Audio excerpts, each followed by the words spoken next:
Hello and welcome to Underscore everybody. My name is Chi Johnson and I am the brand and communications manager here at Intellum. Our team of award-winning customer education professionals help the largest and fastest moving brands in the world successfully educate their customers, partners, and employees. We are the disruptors, the innovators, the creators, and the doers. And for over 22 years, we have been obsessing, observing, and rethinking how people learn and collaborate. Customer education is a practical solution to a lot of issues that organizations face with retention, revenue, and achieving the most crucial business outcomes. It can often be very, very, very complicated, but we're here to help.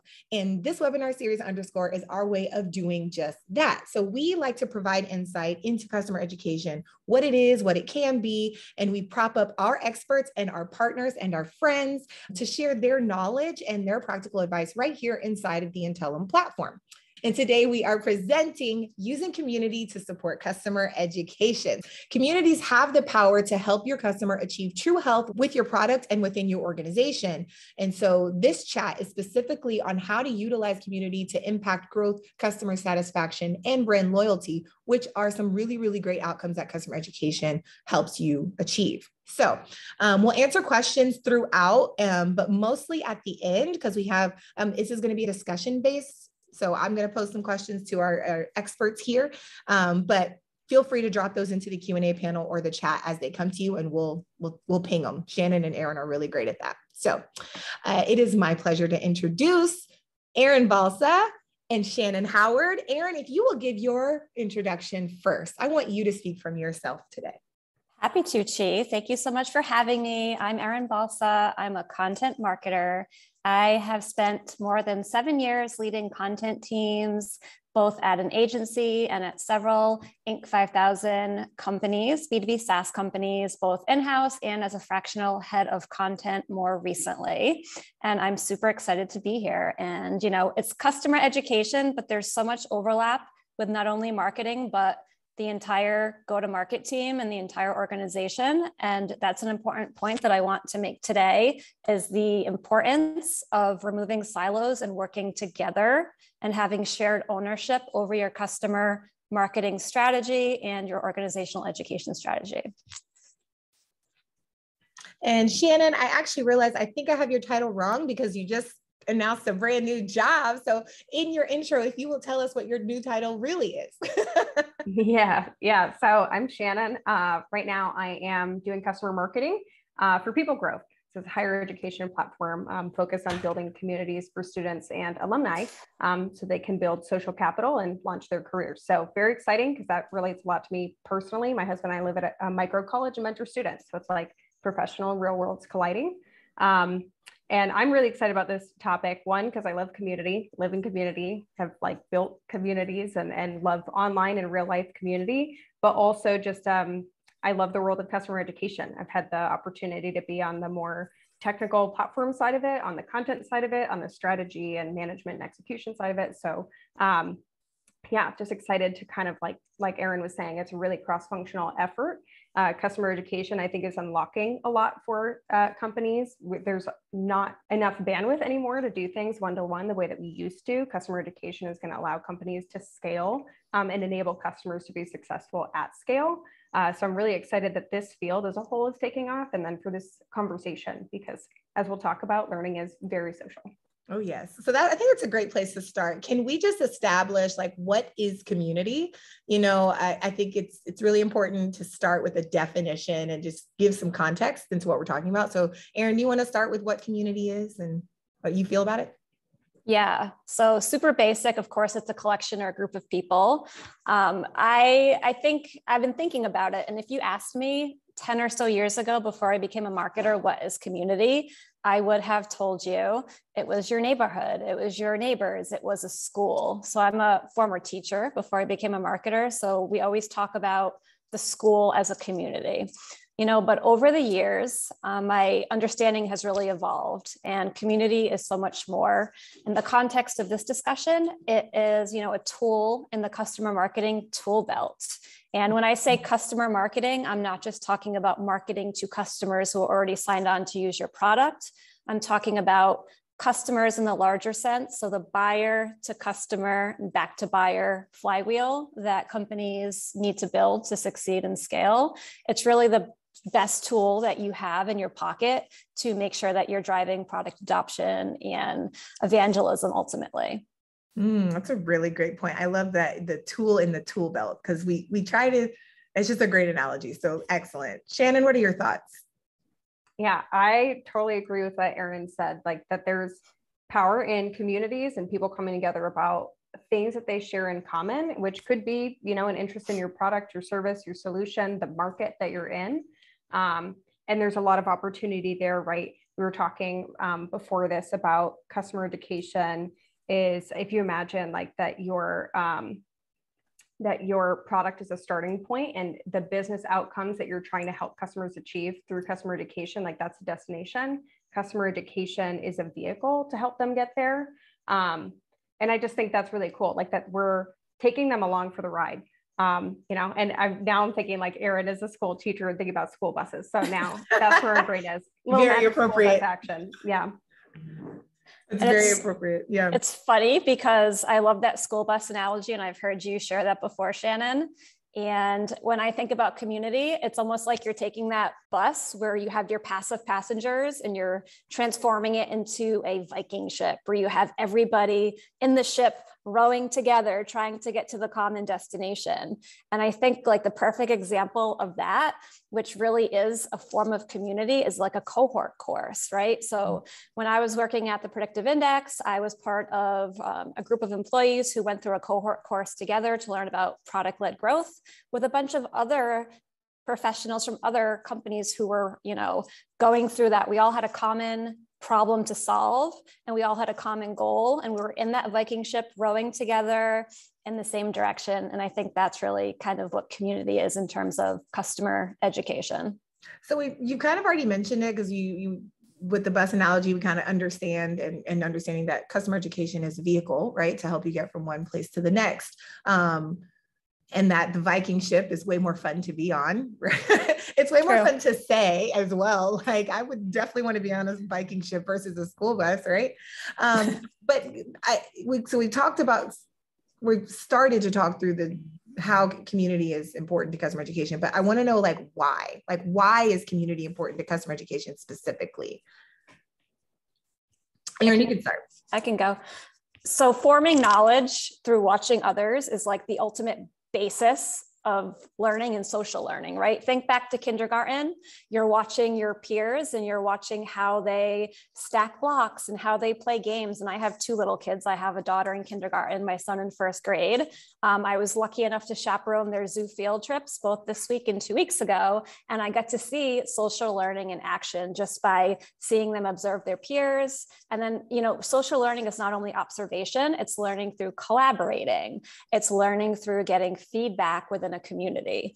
And the term community, as far as how I think about it, it enables all three forms of social learning. It enables observation, collaboration, and receiving feedback and giving feedback. And again, that flywheel.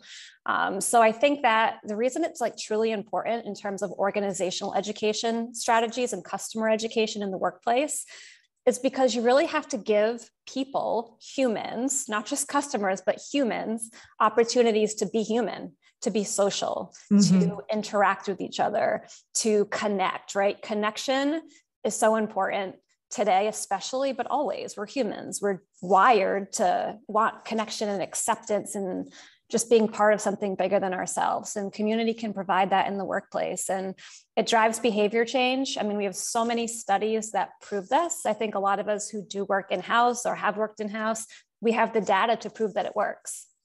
It drives behavior change, much more so than just passively reading a boring PDF. It's interactive and it's social and it improves learner outcomes. At the end of the day, that's what matters. I'm glad you said that about learner outcomes. That's the whole point of this. Like you've spent the time, you've made the investment to build a customer education program, right? And if Right. you're really digging into the data, because we want to be data informed, you see like that when people, and the research shows that when people convene and when people collect and they talk, like it helps bolster that knowledge retention, which ultimately helps your learner achieve the outcomes that you want them to achieve, so you can achieve the business outcomes you want them to achieve. Shannon, what do you think? Can you give some more context on that?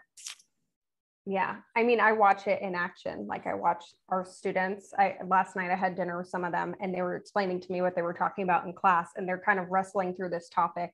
And so they were trying to explain the topic and their thought about it and what they were struggling with. And it's like that process of talking things through with each other is how people ultimately come to form their conclusions or really solidify the knowledge and what they're learning. And I see this a lot in groups of learners that I've hosted is people kind of saying, hey, I did this module, I watched this video, learned this concept, I'm trying to apply it in my own organization. Here's what I'm doing. Does this make sense? Like, am I doing this the right way? And I think sometimes people are using community as validation. Like Erin was saying, that feedback that we get from people is, am I doing this the right way? Am I thinking about this the right way? Is there anything that I'm missing? Can you tell me about a time that you did it?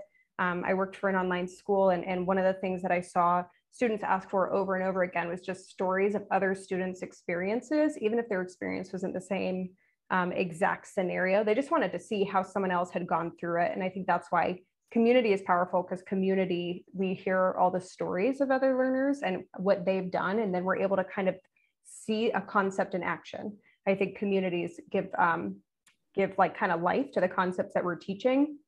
And I also think it inspires confidence too. So in the community that I was just working with for customer marketing, so I was doing customer education for customer marketing, very fun.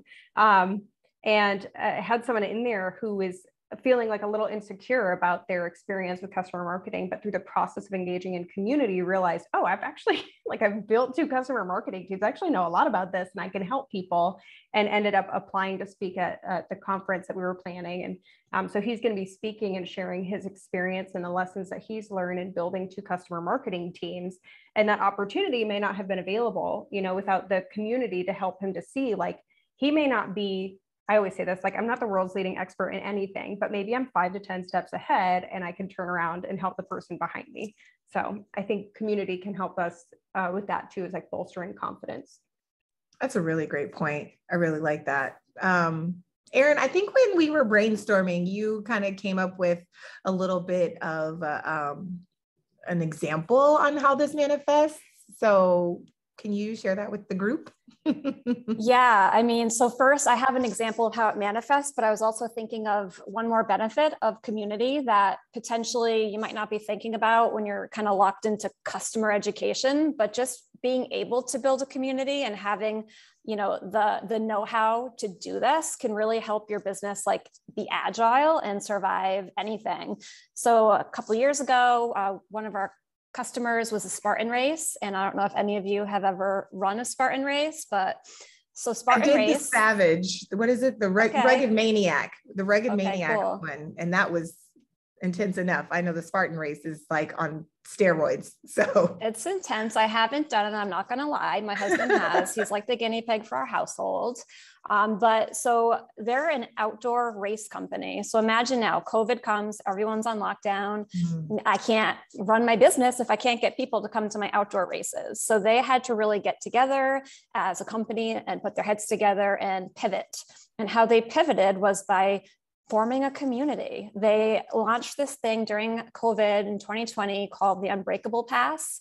And they launched an online community, an online training platform where people who had more time on their hands, they could get together and they could support each other in exercise, as well as they let people like lock in prices for future races. And they launched a new magazine. But ultimately, that platform and that community element was integral to their ability to survive, and not only survive, but thrive. And that's another really key benefit that I wanted to mention. Oh yeah, it's taking it from just sustainability to growth, right? It's that, yeah, I love that agility. It's great.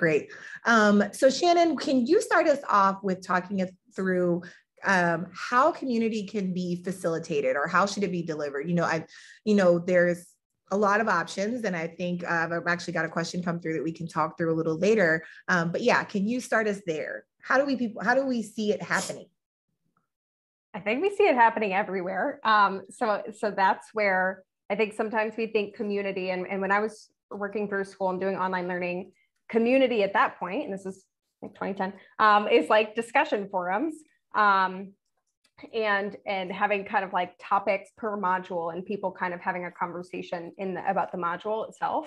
And I think you see that in learning management platforms, is that you can discuss a video, right? So I'm going through a course in Coursera, and I can engage, like part of the assignment is to do a response and then to respond to 2 or 3 other people's responses. So I think that's one way that we're starting to see community involved. Personally, I don't love that. I don't know who the heck this other person is, like there's not a photo. I don't have a way of connecting with them. And so I think it's a little hard to facilitate relationships in that world. And then I think you see different things that you have a lot of Slack communities. I know, Chi and the Intellum team and we're in the customer marketing Slack, we're in the customer education Slack, we're in like all these different groups. And those are amazing communities of practitioners who are kind of gathering and talking about topics. And then you have, so Sean was asking about Intellum's native community, but you have like these communities kind of built into things or integrating with things. So you have the circles, the tribe, the Insighted, Discourse, all these different forum platforms that you can kind of integrate that then give people an opportunity to connect more one-on-one too. Because that's something that I've noticed being a really powerful part of community, is not just like a discussion, a place for discussions, but a place for connection. Is like, who else is doing this? And maybe you want to hop on the phone with that person one-to-one and talk through something more, and communities that can facilitate that connection. So that to say, like, I don't think that there's one size fits all platform. I'm not going to like make a recommendation here or there. Every business is going to have its own unique needs about, your technical requirements and, what the cost for a platform is, how it integrates with other things. But I think, just thinking about what's your strategy and what's your goal, what's your plan for it. And then keeping in mind that key part really is not just the discussion, but the connection, facilitating connections between people. Yeah. And I think we'll probably get into resources a little later, but like you said, it's the needs of your organization and what you can allot to it will decide where you go and how you deliver it. But we can dive into that. We're going to do some do's and don'ts. So I think we can dive into that a little later. Actually, I think this is a good point to like ask our audience, if you guys could like drop in the chat, how are you currently doing community? Are you doing community at all? Are you delivering it via a social media platform? Does it live within its own dedicated platform like Insighted or Slack or something like that? Is it integrated within your customer education program? I'd love to just kind of see and get a temperature check on where everybody is with that. Because then that's just good to know, so we know like how we're delivering and what kind of deliverables I can give you after this to help support where you're going. But in terms of functionality, Erin, can you talk about like features and what you essentially would want to look for, if there are any one size fits all or not? Yeah, so I think a lot of what makes social media platforms like LinkedIn and Twitter and Facebook so enjoyable is that they let us connect not only through like comments and direct message and chat, but also reactions, being able to like and support. And if someone's going through a hard time, we can choose, the care emoji. So I think that, those are really things that you want to see in any kind of platform that you either build or buy for your organizational or customer education. So chat, reaction. Something else that's great is a forum where people, they can take the course, they can go into the product, practice what they learned, and then they can come back into the forum and they can pose a question or try to ask people if they have similar experiences or maybe ran into some of the same challenges. So that forum is important. Up or down voting can be good too. I don't know if anyone noticed, but Twitter recently moved to up arrows and down arrows, which is interesting, but that can be like a nice way to bump up some of the more important or more valuable questions that more people care about. Groups. So again, that goes back to the different forms of social learning. There's observation, there's collaboration through group work in a school, like I used to teach at, but there's also group work in the workplace, and you can accomplish group work through different types of platforms. any community where people are, sharing, you need to have a moderator, not only just in the sense that people might say something off the wall. You need to have a moderator to kind of keep that in check and make sure people are abiding by the community rules. But also a moderator is important because a community shouldn't just be the company talking at the customers, even on social media. Like if somebody is trying to get out there and share their views, it's not a good idea to just be like, this is the way it is. It's a good idea to, think of like a curator. I used to also be a magazine editor. And in an editor role, you're really curating all the best information because your goal isn't just like use our product. Of course, that's your goal, but you're not going to get there by hitting people over the head and twisting their arm and forcing them just to only talk about the product. So a moderator is like a curator, and they're going out and they're seeing who are these leading thought experts, thought leaders, who are these up and coming professionals that are interesting and that our community can learn from. I'm going to be, as a moderator, someone who is going to invite them in to, speak on a webinar or invite them in to do a Q&A, anything that is not just benefiting me or my company, but that's ultimately putting the customer and the user first and benefiting them, even if it doesn't directly benefit me. And that's what a good moderator would do. Shannon, do you have any other things that you've seen in your experience that, Erin covered it pretty solid, but are there any other functionalities or things that you're like, that this is something that I think would be great too? I don't think I have anything additional to add here. I just want to call out, people are in the chat are talking about different platforms and that customers may have different platform preferences. And I think we all do, right? At one point, I remember thinking why don't people want to upgrade from Microsoft 2003 to Microsoft 2007? Why would you just not upgrade? And then over time now I'm oh, because adopting new technology over time is it's a mental hurdle sometimes. And so I think there's always going to be that, even if it's a platform like Zoom, most people use Zoom, but for some people, they don't use Zoom. They've always used Google Meet. So coming onto a Zoom, even though it works for most people, is maybe not going to work for some people. So I wouldn't be concerned about finding the platform everybody's going to agree on. They're totally not going to agree on everything, but it's about creating an experience that's worth coming to. And like Erin was saying, facilitating those connections, someone who's not just bringing in voices, but saying hey, I don't have an answer for that, but she might, or Erin might, and let me tag them in and let me connect you with them, because I think that could actually be a good connection, someone who can facilitate those connections. And then it doesn't really matter about the platform. It's people don't buy products, right? They buy experiences. So it's what experience are you creating for people? And I think that's true with your community too.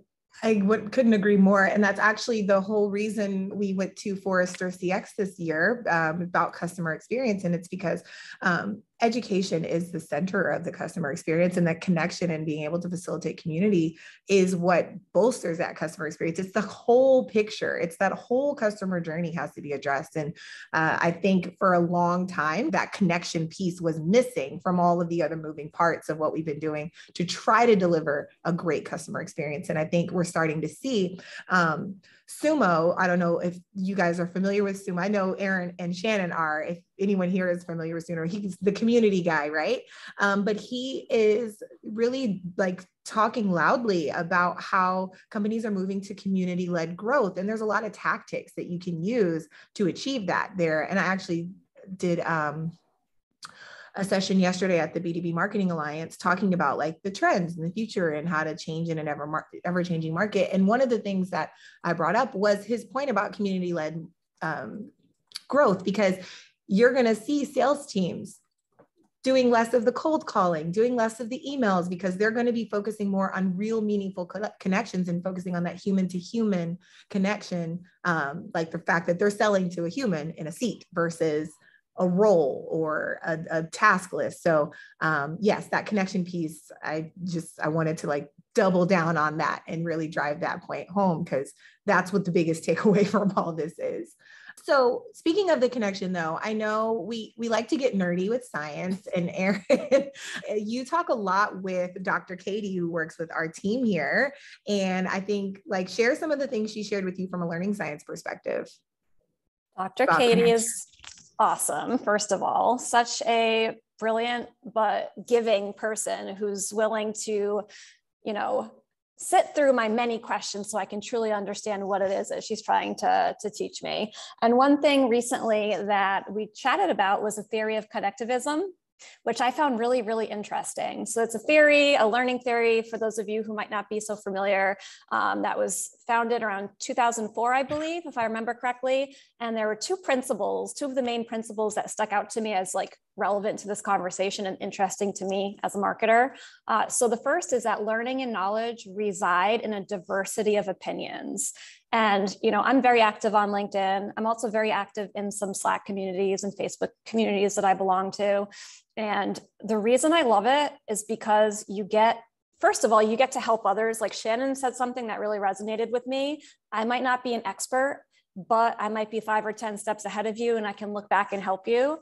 And, not everyone is, born into the same opportunity. So the more that we join these communities, we not only benefit ourselves, but we're able to help others. And that just feels good, right? That human to human connection. But in addition to that, diversity of opinions is important because it helps you be a more well-informed company, leader, professional, whatever it is. If you only take your own narrow knowledge from your coworkers or your clients or whatever it is, or your college or your fellow scientists, and that's all that's good. It's definitely a good starting point. But the more you can, open your aperture to all these different experiences, and not only different experiences, but people that are going to disagree with you.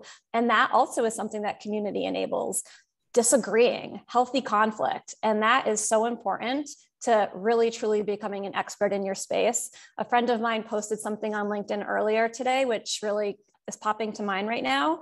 And she said, a lot of companies make the mistake of trying to be an expert in their solution, when what they should really be doing is becoming an expert in the problem that they solve. And I added to that conversation to say, yes, and you can't just become an expert in your problem without actually doing all that research and investigation and getting that diversity of opinions, so that you actually truly know the history and the evolution and the context. And that is one of the main principles of the theory of connectivism, which is seeing connections between fields, ideas, and concepts. And community enables that. Oh, that was like a full knowledge anvil drop, like mic drop. We can end the whole thing there. Like, what? Anytime we get to talk about like what learning science has to say about it, it really does, for me, help make that connection so much deeper. We were using the word connection a million times, but it makes it so much deeper. And this is just a perfect example of how community reinforces knowledge retention and therefore learning outcomes. Anyway, I can do this all day. So I do want to get into building and managing a community. Like, can we talk through some do's and don'ts? So I'm going to prompt a question, and Shannon, I want you to start and give me a do and a don't, a few do's and don'ts for this question. How do I decide where my community should live? We've kind of touched on a little bit, but let's dig a little deeper. Yeah. So how to decide where your community is going to live. I think part of that is like the platform conversation, which could be where are people gathering already? Where does it fit into their workflow? Because sometimes I think we think point solutions for things, right? Like, what is good at community? What is good at this? What is good at that? But it should be in the context of their workflow. So whatever your product is, what other platforms you're using, like how does it fit in there? And one thing that I've seen that I've been thinking a lot about is we're talking more and more about integrated systems, right? So like, is your learning management platform connected to your community platform, connected to, someone talked about Influitive, your advocacy platform, or all these things integrated? And yeah, they should all be integrated. Like hopefully all this data is syncing to Salesforce and you're able to like connect the dots, but there's not going to be a platform that like does everything perfectly, right? There's a reason that people specialize in one field or another. And so I think what we'll probably see more of is like universal navigation. So this is something I was working on for the customer education platform that I was working on is, yeah, we purchased different platforms. There isn't one platform that kind of solves all problems, but how can we help people find things? And I know Erin and I used to work together. So this is something that we worked on at Predictive Index too, is how do we help people? Yeah, like they have to go here for this and here for that and here for this other thing, and integrating all these things. Even if you do want to like get everything into one unified system, that's the ideal, but most companies aren't there. is how can you just help them to find that? Because in their brain, they're not thinking like, is this a help article? Is this like in the knowledge base? Is this on the blog? Is this a resource? Was this a recent report? Was this in my academy or learning center? They're just thinking like, where's the answer to this question? So like, I think federated search, which is looking across all these platforms, that can be helpful, but then just a universal nav that helps them to get from one place to another can be a good solution. I'm going to find it and post in the chat a link to it, like a CE Lab episode with Melissa Van Pelt, who oversees education, community, and advocacy at Seismic. And she's been working on this. So if you're interested in like exploring that more, I'll put that in there. That was great. Yeah, I think we all wish that there is this one magic silver bullet that can solve all of our problems. We have to buy this one thing. But we do see that our tech stack grows and grows and grows. I will say, wouldn't it be great if your customer education platform also had robust social capabilities? Wink, wink. I'm just going to leave it there. All right, so moving on to the next one. How will we ensure there's enough content and activity in the community? So Erin, do you have some do's and don'ts there? Well, I am a content marketer, so I do have some do's and don'ts. I figured you would. Yeah, so first, like Shannon said, just to reiterate, I had talked about as a moderator, you should think like a magazine editor and curate good information. However, Shannon also added to that, and like, you know, Shannon always makes me better, and be like the host with the most, introduce people, think of yourself as a party host. I think that's like a nice sticky takeaway. As a marketer, I always try to say things that are sticky so they stick in your head. Be a party host, be a magazine curator, introduce people, connect needs, and that's really gonna, you know, help you by playing matchmaker. And then again, just to reiterate what I said earlier, people, if you're the party host, people are at your house, but they're not there necessarily just to celebrate you. They're there to have a good time all together. So don't make it just about you, the company, the product. Make it all about everyone, collective learning. Don't always feel like you have to be the thought leader, the expert. Open the door and let other people in so that they can play a role. And it's not just about you being the celebrity.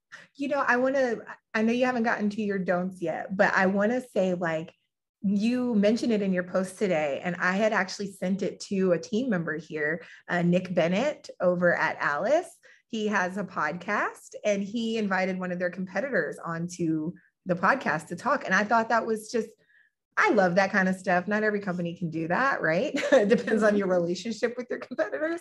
But I just thought that was so great because, like you said, you're the party host. It's okay to not be the seen as like the GOAT, right? Like, I know all the things. You can share the light. So and the thing is about companies and marketing, like, you don't necessarily need to make your competitor the enemy, right? Because your competitor is not the enemy. The enemy is typically in most businesses status quo. It's just doing things business as usual, even though it sucks because it's too painful to make that change, to, you know, onboard that new platform. So really, we don't have to see each other as the enemy. We need to see each other as part of a larger community. And, you know, customers are going to choose a solution that best fits their need, their cash position, their internal resources and team. So that said, I think Nick is doing the right thing.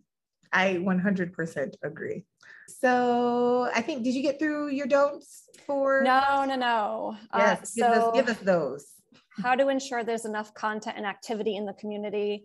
Don't leave the activity level solely on your learners. So successful communities need at least 1 or 2 community managers to ensure that questions are answered. Have you ever joined a community and you're like, yeah, I got the invite, I'll check out this community, and it's like a ghost town, and then you might check once or twice back and it's just, there's nothing new there to keep you coming back and you just don't come back, right? So that's because they don't have a good community manager in there, making sure they're posing new questions and, you know, tagging people to answer questions. I belong to a community that has a great community manager, and sometimes he will tag me into questions that he thinks I'm a good fit for answering.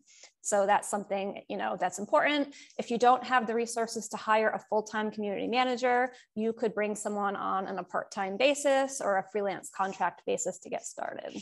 I think that's a good point too, of like, not just asking questions, because I just joined a Slack group that just started, and they're doing a great job of asking questions and they're not getting any engagement whatsoever. And it's like really sad to watch.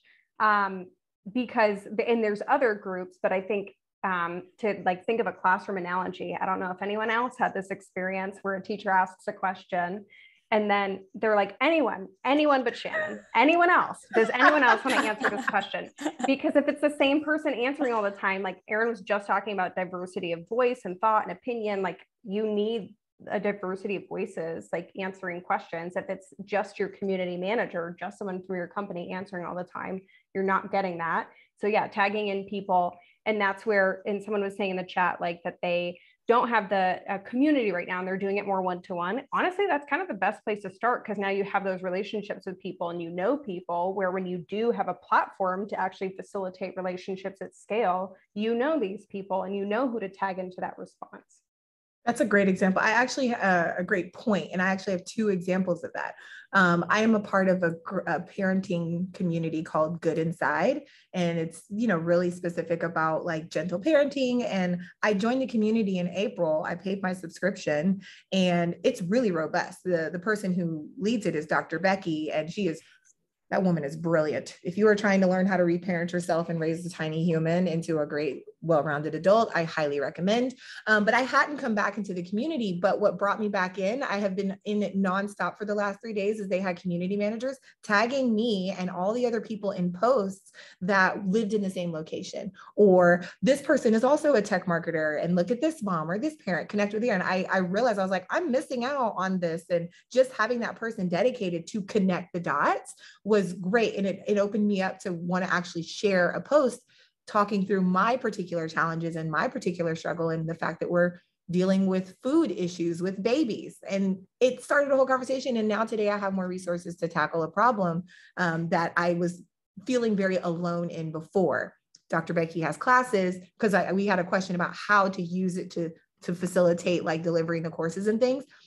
They were linked in the platform. They were linked in, she added links to the courses, links to the path, so that I could register, enroll, and rewatch. To the point about it's not always just about your content. She also linked an outside podcast by another expert that would have taken me out of the learning platform. But because of the community, I know I'm going to come back, right?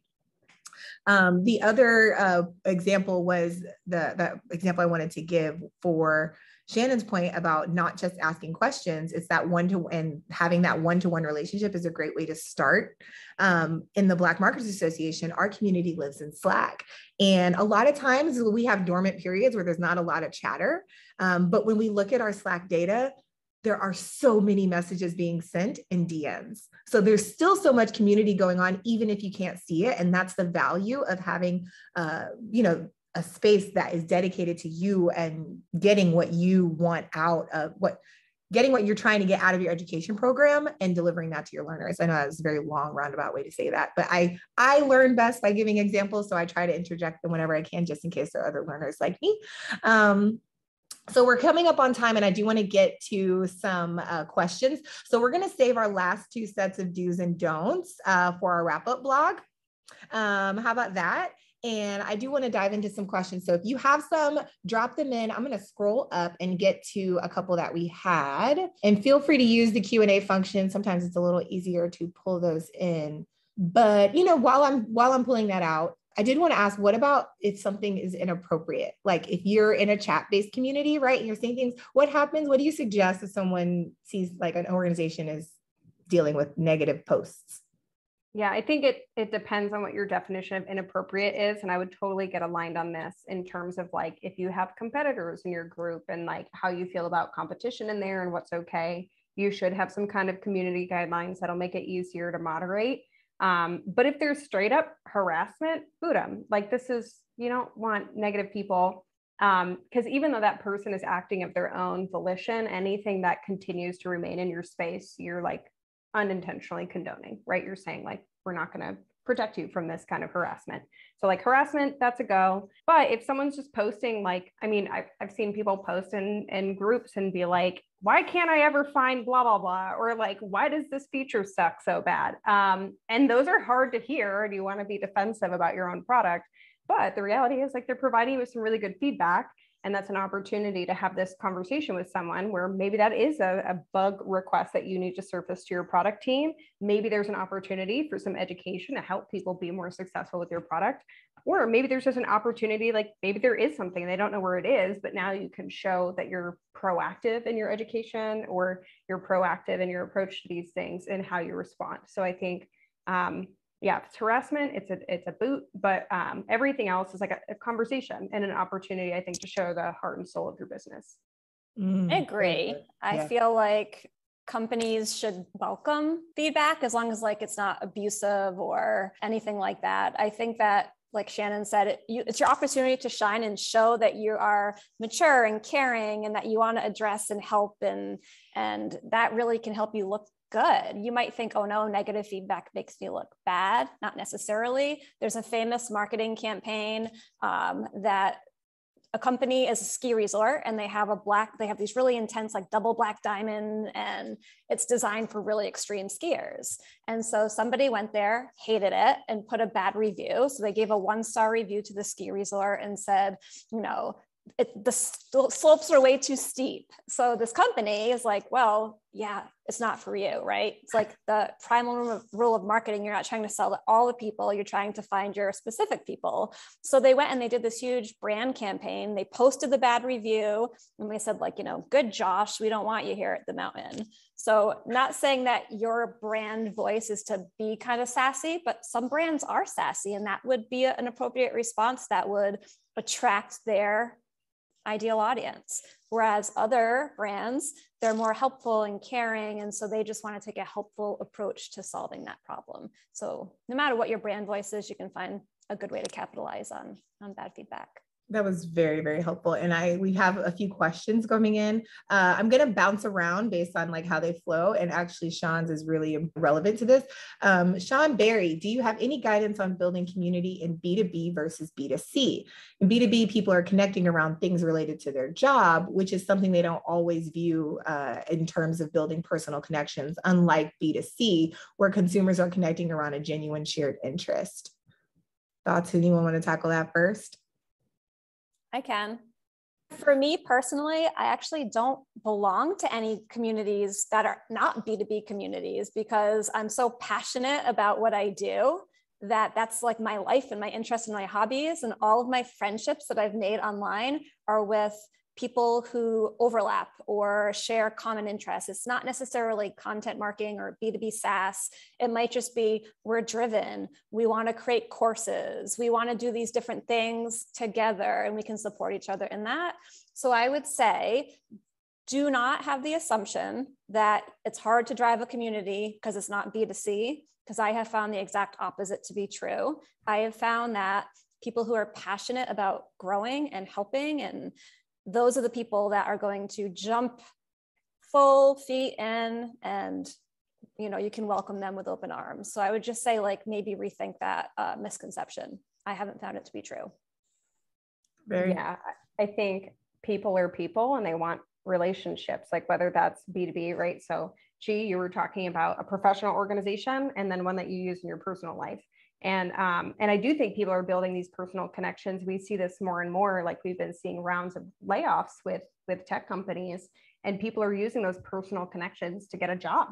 Like I see so many people, they're sharing jobs in communities and then they're getting referrals in communities. So I think building personal relationships is more important than ever in the professional space, because and that was the whole point that Nick was making when interviewing Leslie on his podcast, is even though they're competitors, they're both people. And at some point, they're both going to move on from their companies. So it's like, today they're competitors, they work for competing organizations, but in the future, who knows, maybe they're partners in a business venture. So people are people, and they're just looking to connect regardless of what it's around. Great point. I would say one more thing, Sean. I would say that it's important for B2Bs to be human and authentic. Authenticity is huge. A lot of people are building communities on LinkedIn and then driving those people into their educational platform.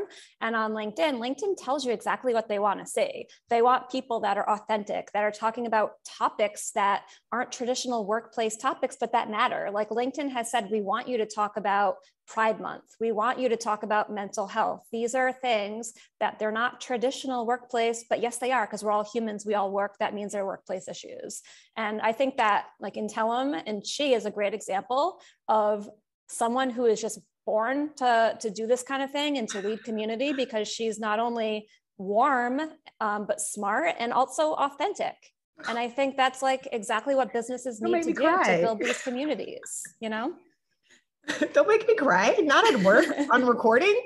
It's true. Like imagine if you were here all stuffy in a suit and you like were very firm, it just wouldn't have the same vibe, and that wouldn't be reflective of who Intellum is as a brand. So very fair. Very fair. Well, thank you. I think it's very sweet. I think all flowery things about you too. Okay, so let's keep moving through these questions because we're getting some really great ones, and I don't think we're going to get to all of them. Two of them are similar, so I'm going to kind of bridge them together.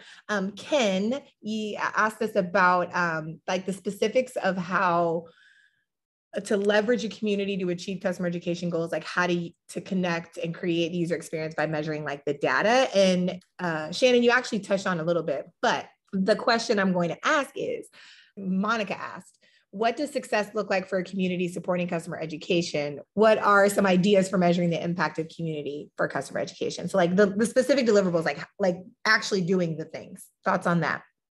Yeah. So, and I noticed there was like one in the chat, one in the Q&A, and then someone had messaged me this on LinkedIn is like, how do you measure the impact and success of community and learning together? Mm-hmm. And I think it's kind of like with customer education, when you're measuring the learning experiences that you're creating and the programs that you're creating, there's this kind of base level of activity level, engagement level data, where like how many learners do we have, how many people are engaged, and you have the same thing in community, how many people are in our community. I think you can look at the overlap, how many people are in our community and our learning management platform, how many people have signed up for the community because they came from learning, and you could use something like a UTM code for that, or how many people are coming to learning from the community.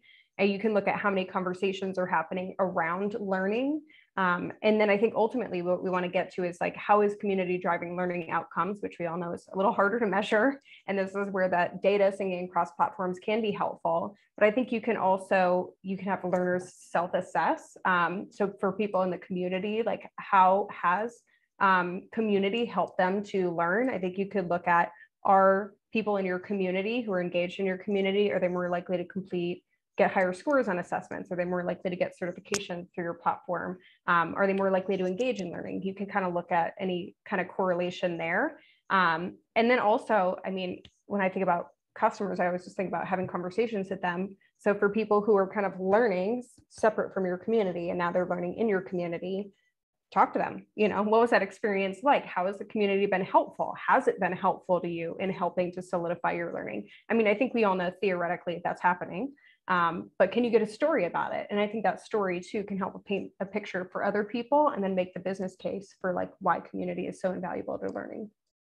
That's a great way to answer that question. I think in completion.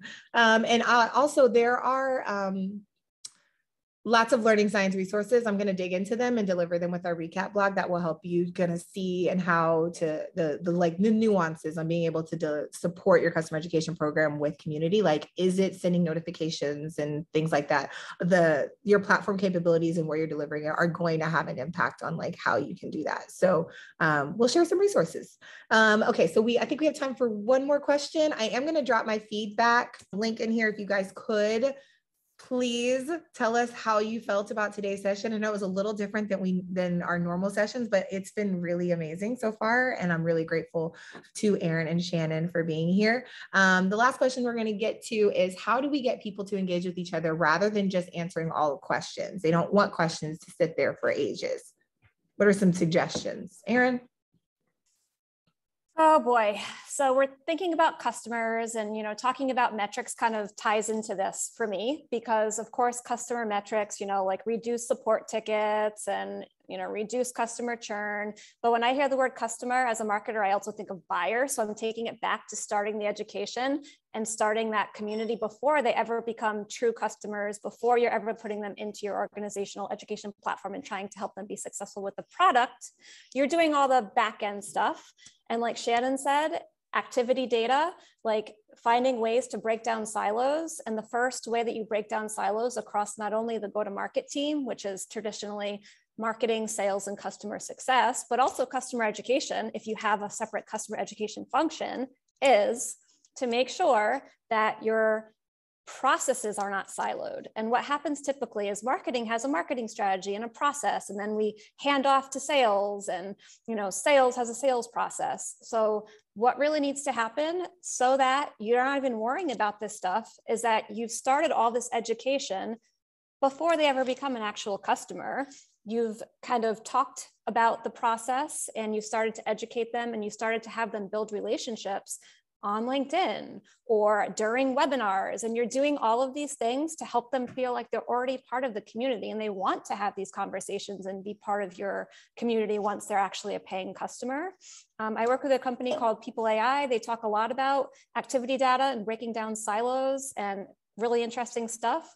So if you want to think about it in terms of like go to market, definitely look at their resources. And then Intellum, definitely look at their resources for breaking down silos in terms of paying customer onward.